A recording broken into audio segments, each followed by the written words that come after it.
Hello and welcome to coverage of Grand Prix Providence. I'm Marshall Sutcliffe in the booth with Jacob Van Lunen.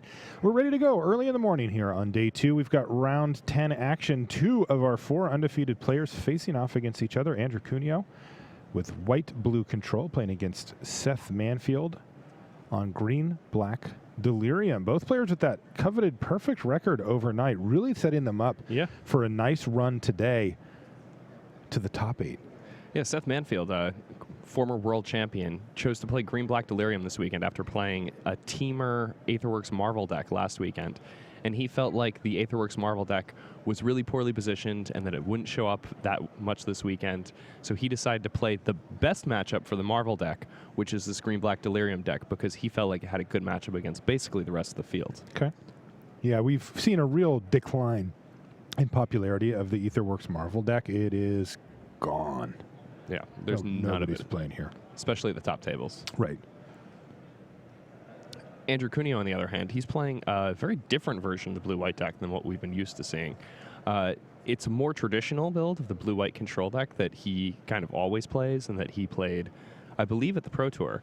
But instead of playing Fumigate, he just cut those for Archangel Avacyn's. Saw him do a lot of work with Archangel Avacyn yesterday. Yeah. In fact, he took one opponent from 20-0 with Archangel Avacyn. Yeah, 4 times 5. Boom, boom, boom, boom, boom. Okay, and here's another key interaction that Andrew has in the deck. He has access to Spell Queller, really one of the big pulls for a deck like this, and you can see why. He just used it to not only create a threat that he can now protect, but he countered a Kalatas with it, which is a real issue for his deck if it survives. So great stuff here from Andrew in the early stages. And what you'll notice when you watch Andrew play with this white-blue control deck is that he effectively never plays a spell on his own turn unless forced to. He's basically operating entirely in the sphere of his opponent's turn. And he will simply sit here with what ultimately ends up being a lot of counter spells. He's playing 3 Negate, 4 Spell Queller, and 4 Void Shatter in the main deck here. And he will often sit back on those and just sit here and basically protect his threats. Again, that's the highlight too in Archangel Avacyn, is that he can play it on his opponent's turn. Sometimes he even gets to block and eat a creature or whatever, but even more importantly, if he gets to untap with a threat or 2 on the battlefield, 1 Spell Queller plus 1 other anything basically, he can just start using his counter spells to maintain his own advantage on the board, and that's all he really needs to do. It doesn't play like a traditional control deck where he's trying to push things into the extreme late game. You know, we've seen that quite a bit from Andrew over the years and other players, but this deck doesn't play like that. It plays a little bit more, it's similar to the white-blue deck. Oh, here we go. Here's a Grasp of Darkness from Seth. Yeah, once it turns the corner, it closes quickly.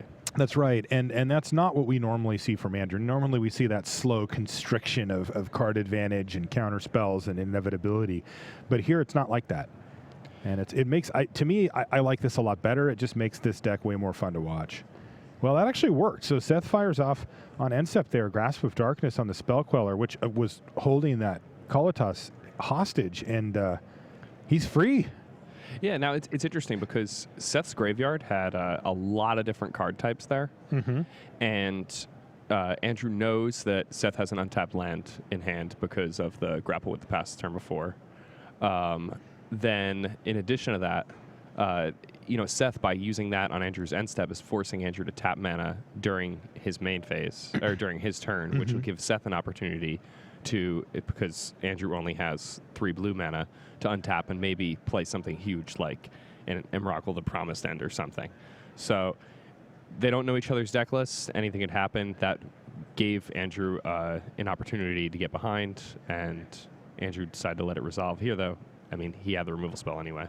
Yeah, and this actually works out really beautifully for Cuneo because he's able to leave up the ominous 3 mana, which represents either a Void Shatter or another Spell Queller, or of course a Negate is a possibility as well. But he also, Seth attacked. Seth decided to send Kalatas into the red zone there, which really plays into Cuneo's game plan of using cards like Blessed Alliance an Immolating Glare, of which he has a total of 6 of those cards in different configurations in his list here. And those require that card like Kalatas gets in the red zone while Andrews has untapped mana. So Andrew's pretty happy to be able to just Immolating Glare. I mean, that I can't imagine a better scenario if I'm sitting in Andrew's seat than getting to take out Kalatas for just 2 mana, leave up counter mana on top of it.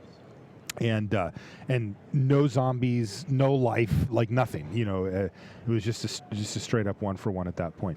Now, this is a important development for this game, though, as well.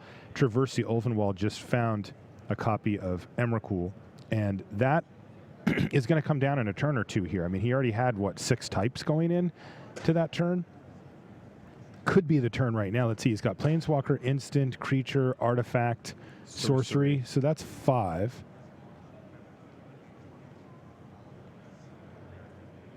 So that would put him at 11 towards the 13. There's 12, unless we're missing 1 card type in there, which we must be.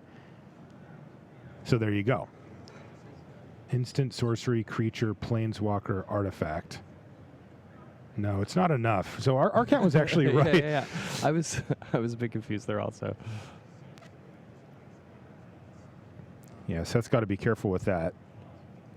Thankfully, Andrew was all over it. He's like, wait a second, that's not enough. A lot of time when you've cast cards like Grapple and, you know, you have cards like Evolving Wilds in your deck, you kind of just automatically assume land in your head, which you shouldn't do.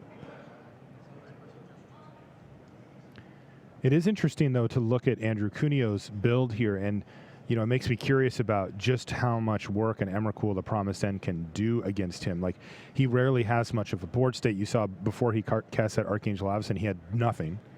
Okay, now there's Emrakul, which I'm assuming is going to get Void Shattered here, but still, you'll get the trigger from Emrakul being cast. Well, this is an anticipated response from Cuneo. That could be a sign of weakness. It could be him just being mana efficient. Let's see what he comes up with here. Does he have a counter? Because the other thing that's interesting is... All right, looks like he does have a Void Shatter. All right, so Void Shatter is going to hit Emrakul, but now we get to see really what this deck is made of, because he's going to have a grip full of cards here, and Seth is now going to control his turn. With only 5 mana, let's see, well, Port Town's going to not matter here. So this is kind of interesting because you can see that with 5 mana available, Seth can cast like a Stasis Snare and then negate it, which is like, okay, he can cast a Stasis Snare and just get rid of Archangel Avacyn, which I'm assuming would stay that way. Yeah. But I don't know, is that devastating? It seems like not great for Cuneo, but I mean, look, Seth did just resolve a 13 mana spell. He gets something out of the deal. But you know, if all he does is take a card out of his hand and take his threat off the battlefield, I feel like Andrew can recover from that. Absolutely. I mean, a lot of the time when you see this card cast, it just wins the game on the spot. This is definitely not the case here.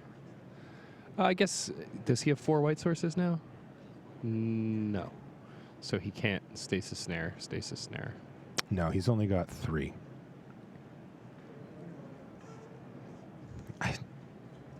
Yeah, he played the land for him, but like, does he have a better play than just Stasis Snaring away Archangel Avacyn? Feels like leaving Archangel Avacyn on the battlefield is not a great idea, especially if Andrew has a negate in his hand that we can see, as well as a Void Shatter, because, you know, Andrew's going to get his turn after that. And if Seth's plan is like, well, I can use one of my removal spells to kill Archangel Avacyn, well, that's not going to work.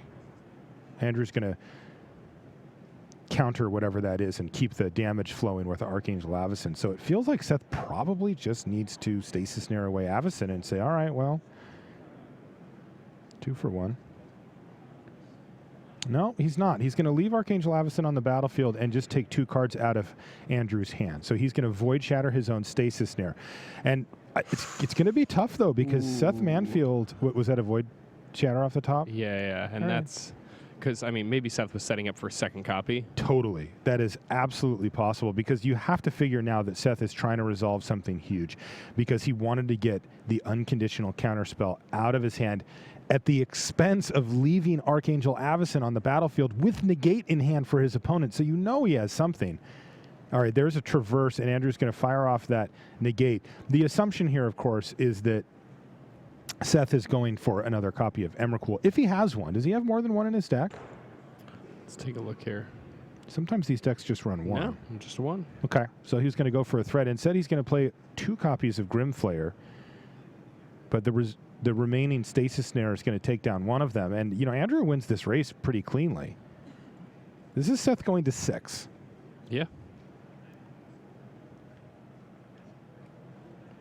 Magic players, may I please have Lennon Philo to registration, please. Lennon Philo to registration. Grimflayer is going to attack, but Blessed Alliance is going to gain Andrew 4 life and kill the Flayer. And, yeah, this has not worked out well for Seth. He likely is going to lose to this Archangel Avacyn here. He's only got one more turn left over. And that's it? Yeah, he tried to race. He tried to set up a situation where he could just put out more power, but that did not work. And Andrew Cuneo takes game 1 here, and he's got that smile on his face. You can see Seth is not smiling there. No, not at all. And that was a big decision, though. I mean, that's a very difficult card to play with. I mean, if anybody can pilot that card, it's the champ. Here we see Seth Manfield, currently ranked 3rd in the world. Yeah. No, I mean, Seth is a beast. Perhaps the best player in the room right now. Which one? Cuneo or Seth? I'd say Seth. All right. I mean, I just clarifying. I mean, Cuneo's pretty good. Cuneo's extremely good, and I think yesterday we definitely talked a lot about how good Cuneo is yesterday. We had all that extra time. Seth Manfield, though, a player that had been respected for a long time, had put up a lot of great Grand Prix results. For years, it seemed like he was always just hanging out in that top 16 range at Grand Prix. You'd go to Grand Prix almost every weekend. You'd see him there, and there was his name in the final standings, 15th, 12th, 13th.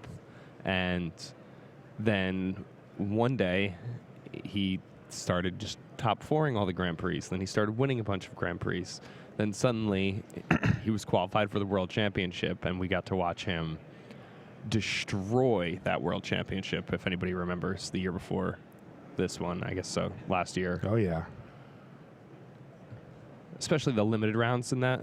So I've got World a correction, by Championship, the way, Jake. Yeah. Our friends in the chat have very kindly pointed out to me. So since it was Andrew's own Stasis Snare and casting it from his hand, he can't target his own creature from it, even though it was Seth who was doing it. You're right. Yeah. Okay, So that line sense. was completely unavailable to Seth, and that changes, well, everything. That does change everything. So appreciate the correction there, Yeah, chat. thank you, guys. I did forget. Like, it's weird because when I see a player like, I'm going to put this on the stack, I think, well, then you should kill that guy's creature. But that's definitely not how it works. So appreciate the correction there. Yeah, good morning, chat. Yeah. Good morning, everybody. Oh, man. Yeah.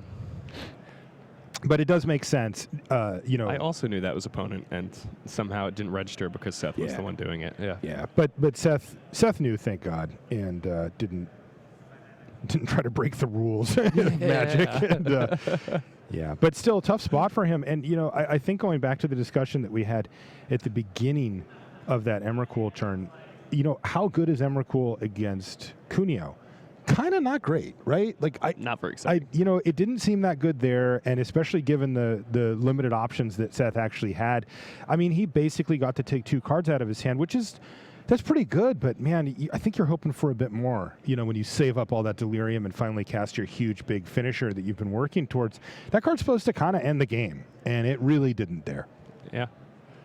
Perhaps in the future we'll see these green-black Delirium decks gain access to a card like Distended Mindbender when it comes to post-boarded games, or something like that.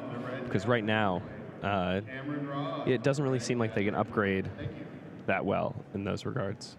Let's take a look over here at Zachary Kiihne versus Ari Lax. These are our other 2 undefeated players, Jake. We had 4 come in from overnight. 2 of them are on our main match, and then these are the other 2 here. Blue-White Flash, which is similar to what Cuneo's playing in the sense that it's trying to do some similar things as far as like casting a lot of spells on your opponent's turn, but the game plan is much, much different. This is why we gave Andrew's deck the control moniker, because look, I mean, there's a Reflector Mage and a Smuggler's Copter, and Cuneo's having neither of those in his deck.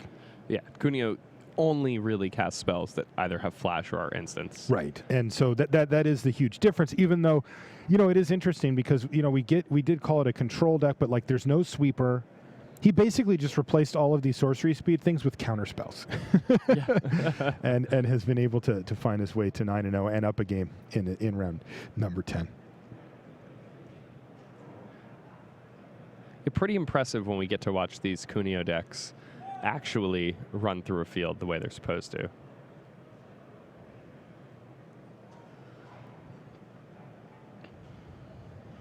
Arilax playing Mardu vehicles. This is, I don't know if you have an opportunity to play with this one since last weekend, but I like this deck a lot. If I was going to be playing an aggressive deck this weekend, I think this would be my choice. Well, Ari agrees with you. Ari looks like he's slowly falling behind here. He does have, this is game 2, by the way, with Zachary up a game, but, he's got an Always Watching Out, which can certainly be pretty fantastic, but he needs to add more threats to the battlefield to make that great.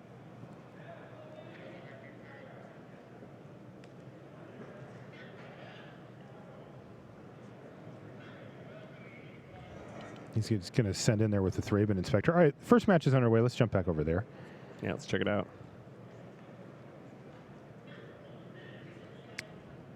This time, Seth Manfield's going to be on the play. He's got himself a Traversal Ulvenwald to kick things off. It looks like he's grabbed a Forest with it just to get that mana roll, and maybe he'll have a Grimflayer here on turn 2. Let's find out.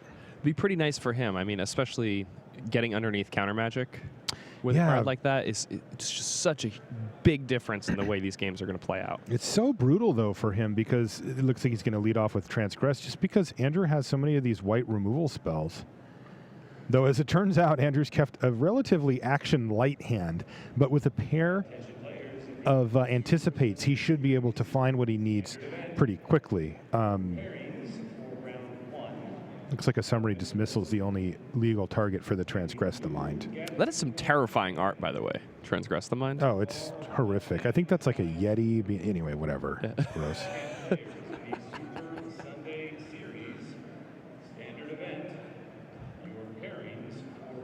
Okay, now this is some business. Oh, but Andrew has a negate off the top of the library. Oh, man. That's brutal. Seth Manfield brutal. Tried his darndest to set up a turn 3 Liliana without it getting countered, and Andrew just top decked the answer and calmly negates what would have likely been a major issue for him. Like, oh yeah, if he drew a land there, his hand is anticipate, land, and his opponent is going to untap with a Planeswalker on 4 loyalty and marching upwards. So, oh man, that is savage.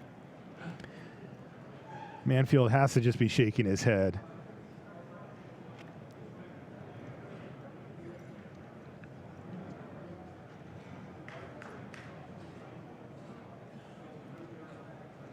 But I mean, when you play as much counter magic as Cuneo is playing, then yeah, it does happen.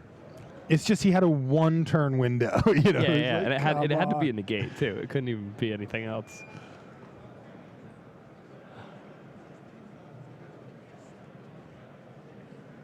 Okay, well, it's not going to slow Seth Manfield down. He plays a Pilgrim's Eye and then a Grimflayer. But the Grimflayer is actually going to earn a Void Shatter that Andrew had drawn as well. Tapland now passes the turn back to Seth. So Seth, not really able to get much going in the early game here. He tried, he really did, but Cuneo able to counter his first 2 major threats. And now we see Seth going for a different game plan. He's going to activate a Hissing Quagmire and start attacking. And this is a plan that tends to work pretty well against counterspell heavy decks. These creature lands are a real issue for them. Good news for Cuneo is that he does have answers. He's got Immolating Glare and Blessed Alliance that he can use to kill a Hissing Quagmire at some point. Yeah, and Hizen Quagmire also applies the least pressure of a Correct. new-man lance. Yeah, he's at 16. Regard. Yeah. And he used up the majority of his last turn to do that. Now things get real scary for Seth. He's not going to activate that Hissing Quagmire this time because, once again, now Andrew's all loaded up with 5 cards in hand and 6 mana available. Well, Seth is just like, all right, I'm just going to run you out of counter spells here. So he's just going for it. I think this is going to earn a Torrential Gearhulk, though, from Andrew. Yeah, and that's just disastrous for Seth.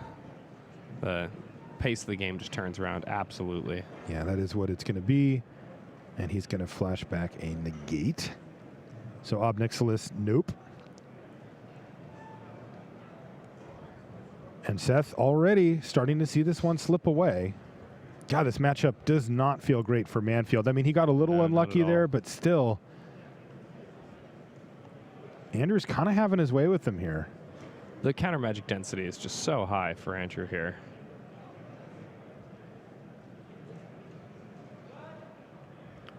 I mean, Seth never had an opportunity to play a 2-drop on turn 2.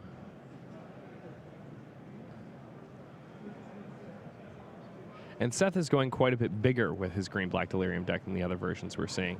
So where a lot of these green-black Delirium decks, like the one that Eric Froelich played last weekend, might be able to get underneath Andrew Cuneo, especially when on the play, Seth's deck really can't do that. He's trying to out-control his opponents. And when you're playing against a deck with 11 counter spells and tons of card draw spells and anticipates, it's not easy to do that. Here's a nice one from Seth. With Anticipate on the stack, he's going to fire off To the Slaughter, which does not have Delirium, but it doesn't really matter. He's just trying to get rid of the Gearhulk. But again, we mentioned this before, but this is where Andrew Cuneo has now switched gears and is just looking to protect his threat. So he counters the To the Slaughter, but Seth had a backup plan with a Murder, and that does resolve. So Gearhulk down, but Andrew has a lot more threats than that. He just wanted to try to keep that one up because he knew that he could start to close this game out, but he'll find another one. Rob Castellan, please come to the main stage. Rob Castellan to the main stage. And Pilgrim's Eye keeps pecking away in the air.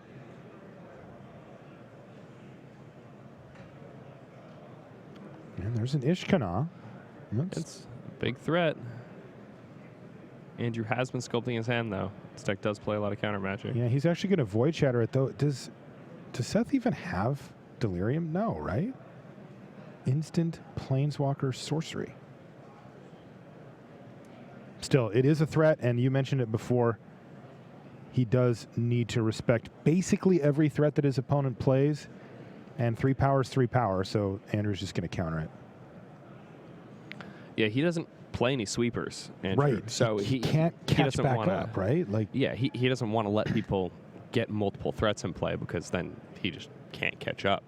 Mm-hmm. He really needs to be using cards like Blessed Alliance and Immolating Glare to get him back in the game at those points. I'm curious to see this one because here's a Grim Flayer, but Cuneo has a Torrential Gearhulk in hand. So he could deal with it. He chooses not to.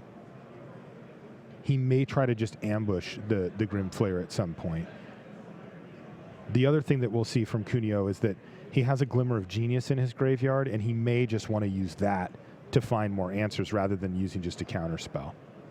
Yeah, so that makes sense. That's what he's going to do.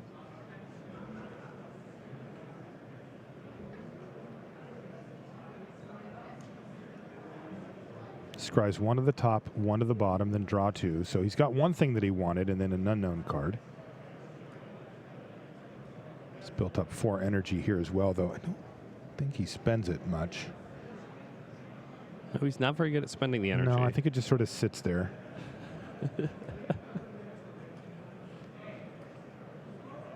The fact that it's there, though, that's comforting. Very comforting. Yeah.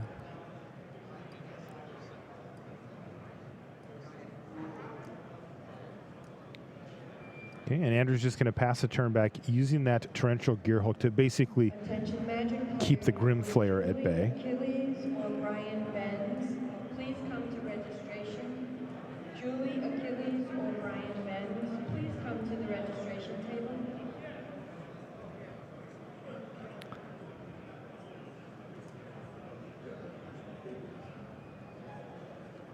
Geez, it just feels like this matchup is horrid for Seth. I do not envy being in Seth's seat here.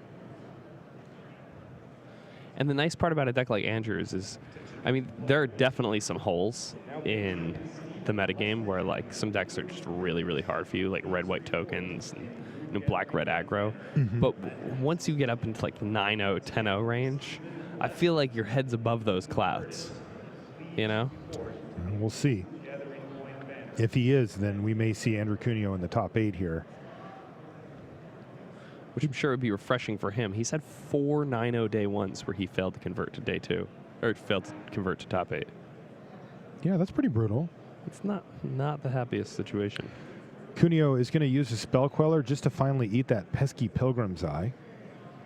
That helps make Blessed Alliance a little bit better, and also just, he was taking 1 damage a turn.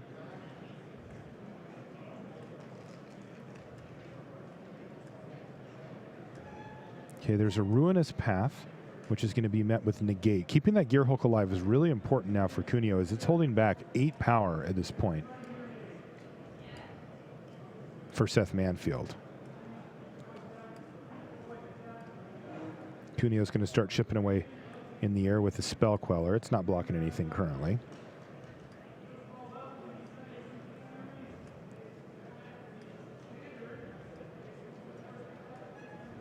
Only 7 more attacks with that Spell Queller and the game ends.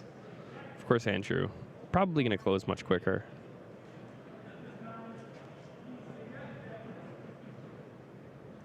Yeah, if Seth can find a way to get rid of that Gear Hulk, he can make short work of Andrew here. Ooh, Tireless Tracker. It's good at finding answers. That's gonna demand an answer from Cuneo. Oh, no, but he doesn't lands. have it, so it's gonna resolve. Is this an Avacyn? I think it's just a Westphal Abbey activation. Oh, he's just gonna activate Abbey. Okay.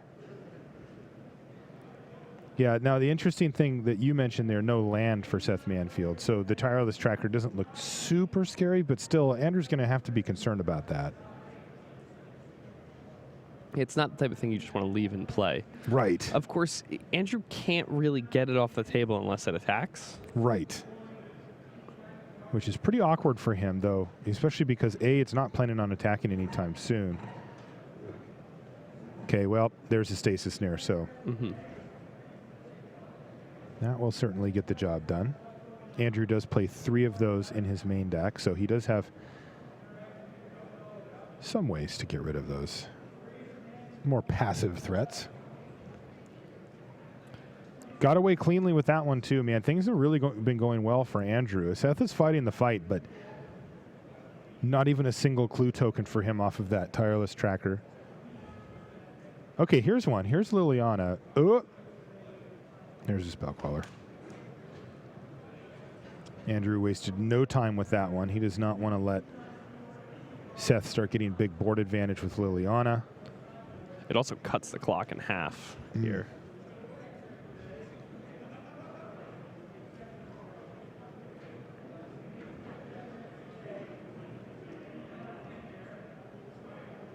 Four, 8, 12.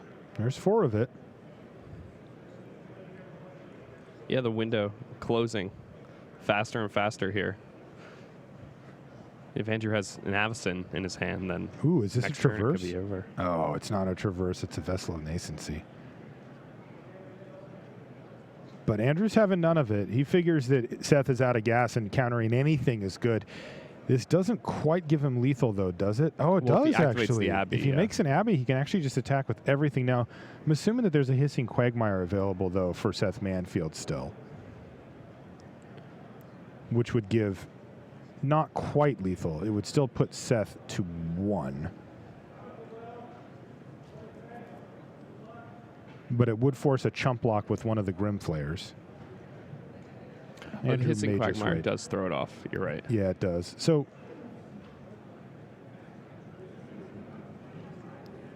I wonder if Andrew could just go for Ormondal? Westvale Abbey. Yeah.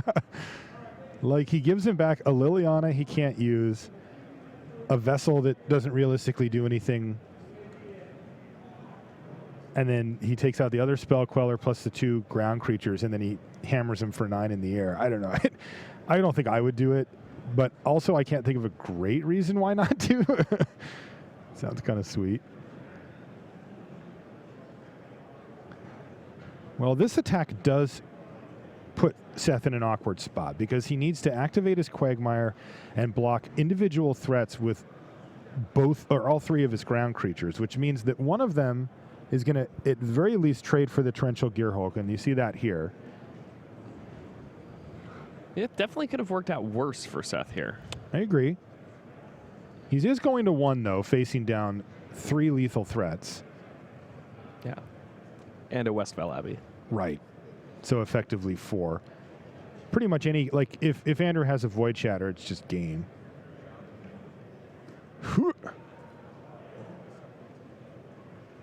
That is 8 power up on the battlefield there for Seth. And Seth is just going to extend the hand. He's had enough of it. Andrew Cuneo. And he says, I had an Immolating Glare left. Defeat Seth Manfield to improve to 10-0 now at the tournament with blue-white, I'll throw it in air quotes, control. Looks pretty controlling to me. I don't know. I mean, when you play Spell Queller on turn 3 and just start beating down with it, you know, that doesn't remind me of control deck. When you see, I don't feel like he does that though. He plays Spell Queller on turn 3 when his opponent is attacking him with a 1/2. Like he'll, you know, gain some value there. All right. We'll talk about that later. That is going to do it for round number 10 here from Providence.